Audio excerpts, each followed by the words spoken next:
Hi guys, I welcome you all to my YouTube channel Cobras Capital. I hope आप सब लोग ठीक होंगे and I am really sorry guys कि मैं रेगुलर अपडेट नहीं दे पा रहा हूँ अपनी ट्रेड्स की बिकॉज मैं ट्रेड ही इतना नहीं कर पा रहा हूँ एंड गाइस मैंने आपको आई थिंक ट्यूसडे या वेंसडे को मैंने एक अपनी वीडियो अपलोड करी थी दैट कि मैंने एसबीआई का एसबीआई की मैं पुट लेके मैंने बीटीएसटी करी हुई है.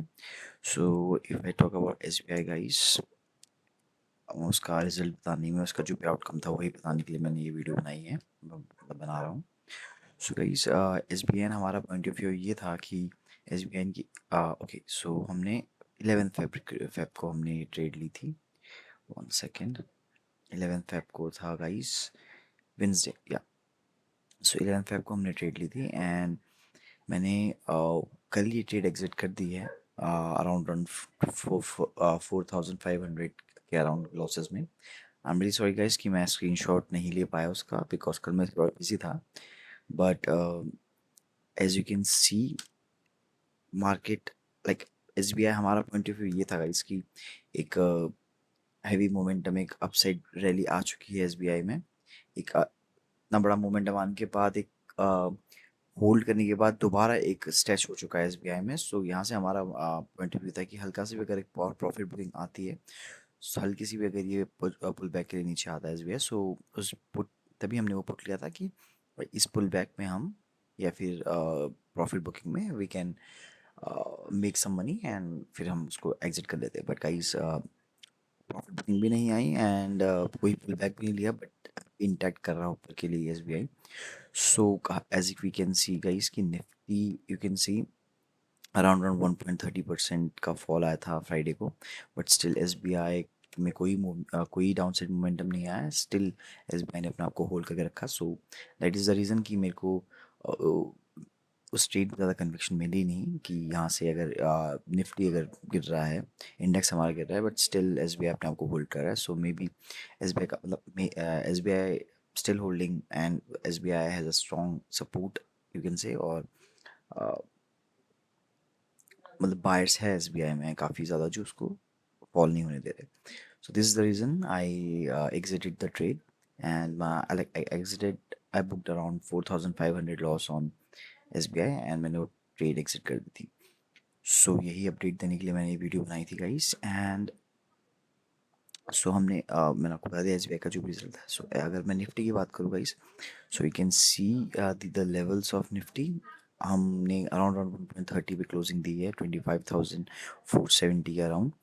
एंड गाइस, यहाँ पे एक सपोर्ट बन सकता है 25,420-22 के आसपास का, जो कि ये एक इम्पोर्टेंट सपोर्ट जोन हो सकता है निफ्टी के लिए. बट स्टिल अगर यहाँ से भी नीचे के लिए अगर निकलता है इसको ब्रेक करके, सो एक हैवी मोमेंटम नीचे के लिए आ सकता है. अराउंड 25,100-200 तक के लेवल टच हो सकते हैं. सो मंडे के लिए गाइस मेरा यही पॉइंट ऑफ व्यू रहेगा कि अगर ये यहाँ पे होल्ड करता है और अपने आप को थोड़ा बहुत अपसाइड मोमेंटम के लिए निकलता है, सो हम एक स्मॉल टारगेट के साथ हम एक कॉल की ट्रेड ले सकते हैं. बट अगर इसको ब्रेक डाउन करके यहाँ से निकलता है नीचे के लिए, सो सेम की फिर हम पुट के लिए फिर सोच सकते हैं. बट गाइज, इतने बड़े फॉल के बाद मेरा पॉइंट ऑफ व्यू ये था कि इतना बड़ा फॉल आ गया था अपने ऑल टाइम हाई से. एंड उसके बाद गाइज ये था कि शायद यहाँ से मार्केट रिकवर कर सकता है. बिकॉज मैं जब ये वाला फॉल आ रहे थे, ये फॉल, तो मैंने आपको तब भी मैं आपको बोलता था कि गाइज, हर कोई बोल रहा था क्रैश आ सकता है, क्रैश आ सकता है. बट मैं यही कह रहा था कि 3 से 4% या 5% का मूव में कभी क्रैश नहीं होता है, वो एक करेक्शन होता है. सो यहाँ से क्रैश तो नहीं, बट मैं करेक्शन बोलूँगा इसको. और उसके बाद ही आप देख सकते हो कि इतना बड़ा गैप अप खुला. बट स्टिल हम कहीं ना कहीं एक रेंज में ही फंसे हुए हैं काफ़ी टाइम से. So no worries guys, will check for Monday. अगर मैं कोई ट्रेड लूँगा तो आपको अपडेट ज़रूर करूँगा. बट यू कैन सी अभी कि हम एक सपोर्ट जोन की तरफ बढ़ रहे हैं. 25,400 के अराउंड में एक सपोर्ट है. सो यहाँ अगर सपोर्ट लेके एक अपसाइड रैली स्टार्ट करता है तो we can trade like that only. और मैं कोई ट्रेड होगी तो ज़रूर आपके साथ शेयर करूँगा. सो गाइस, दो स्टॉक है मेरे पास थे, कोल इंडिया और Infosys. Guys, Infosys you can सी मैंने यहाँ पे कहीं पे इन्फोसिस के लिए मैंने सोचा था कि मैं, मतलब मैंने ट्रेड ली थी काफ़ी पहले इन्फोसिस की यहाँ पे. जो कि स्टिल हमने 3,500 में हमने वो बुक किया था, आई थिंक, या अराउंड अराउंड उसी के हिसाब। बिकॉज मेरा पॉइंट ऑफ व्यू ये था कि काफ़ी टाइम से एक जोन के अंदर था इन्फोसिस। अगर मैं आपको बताऊं, सी अराउंड अराउंड 308 डेज से इन्फोसिस एक जोन में फंसा हुआ था। एंड यहाँ पे एक इतना हैवी मोमेंटम के साथ एक अपनी रेजिस्टेंस लेवल को ब्रेक करा था, तो मैंने इस पुल बैक में कहीं पे मैंने इन्फोसिस में कॉल का ऑप्शन लिया था, बट स्टिल वो नीचे ही गिरता रहा। सो मैंने अपना जो भी मेरा एसल था मैंने उसको एक्सेप्ट करा और मैं स्ट्रीट से बाहर आ गया था। सो वैसे भी आप देख सकते हैं कि इन्फोसिस में काफ़ी ज़्यादा आईटी स्टॉक्स काफ़ी ज़्यादा गिर रहे हैं, बिकॉज एआई का जो भी चल रहा है कि एआई में ग्रोथ हो रही है अभी, जैसे तो इन्फो जो भी आईटी स्टॉक्स हमारे हैं उनमें थोड़ा सा फियर फैक्टर ज़्यादा बढ़ चुका है due to AI. So this is the reason कि हमारे आईटी स्टॉक्स, अगर मैं आईटी का आपको बताऊं, एक सेकेंड, तो हम अराउंड अराउंड 5% के हमने अराउंड अपने टॉप से नॉर्मली कुछ ही दिनों में हमने 21% तो नहीं, आई एम सॉरी, ये तो और पहले से है। 3-4 दिन के अंदर अगर मैं बताऊं तो 5% या 10-11% तक हम नीचे गिर चुके हैं आईटी स्टॉक्स में, आईटी के इंडेक्स में। सो गाइस, किस में कितना फॉल और आ सकता है वो तो नहीं हम बोल सकते, लाइक वो किसी को भी नहीं पता।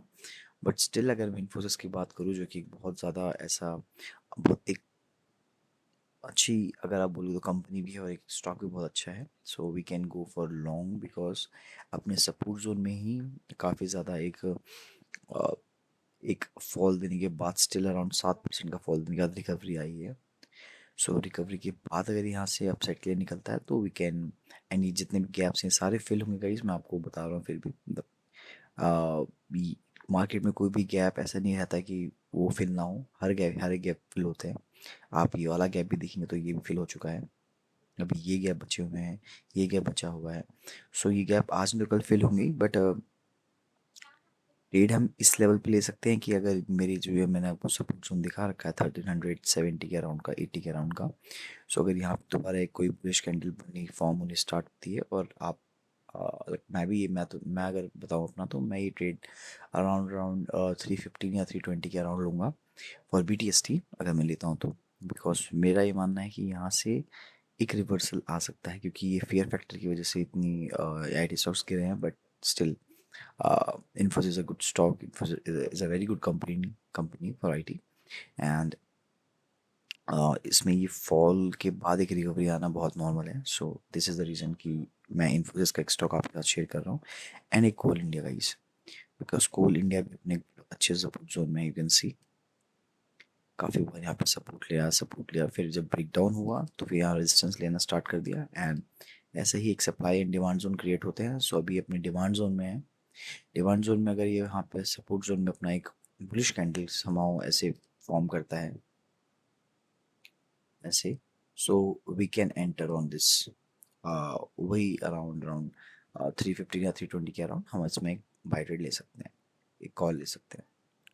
BTST बोल लो, या फिर अगर कोई 15 मिनट्स के टाइम फ्रेम में हमें कोई पैटर्न दिखता है या फिर कोई प्राइस एक्शन दिखता है, तो we can enter on this as well.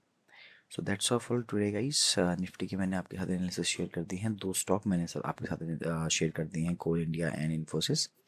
And guys मैंने अपना SBI का जो भी मेरा आउटकम था उस ट्रेड का, वो मैंने आपको बता दिया है। आई एम रियली सॉरी कि मैं स्क्रीनशॉट शेयर नहीं कर पाया, बिकॉज मैंने ले नहीं पाया था मैं स्क्रीनशॉट। मैंने जब ट्रेड एग्जिट करी थी उसके बाद मैं बिजी हो गया था फ्राइडे को। सो बट मैं आपको फिर भी बता रहा हूँ कि मैंने 4500 का लॉस अराउंड अराउंड समाउंट उसमें मैंने बुक करा था। सो that's all for today guys. अगर मैं मंडे को कोई ट्रेड लेता हूँ तो मैं आपके साथ शेयर करता हूँ। Till then have a great day, bye, take care.